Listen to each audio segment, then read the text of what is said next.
For those of you who are not familiar, I wanted to just talk a little bit about the chakra system, where there are energy centers in our body, and we're going to look at 7 main centers. We're going to start with the crown chakra, and the clear, it's governed by diamond or quartz. There's a clarity, and keeping that crown chakra open is very important because that's our connection to the universe and the divine force.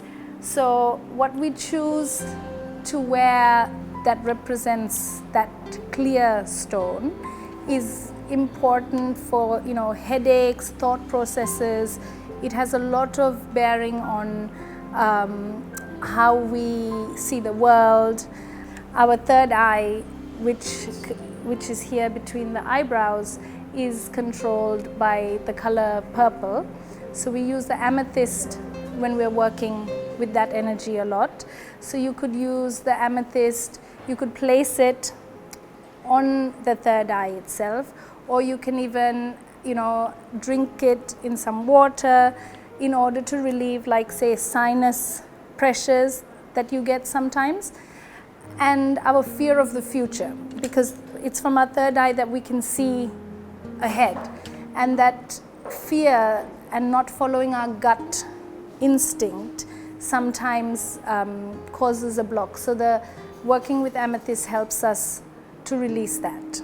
So the throat chakra is a very, very important one. Moonstone pendants, I find, help a lot in old griefs, long griefs, that kind of stay with you for a while.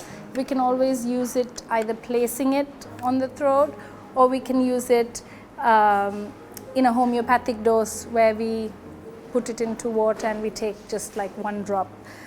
And rose quartz for the heart and for that loving energy, that settling energy that allows us to give love as well as receive.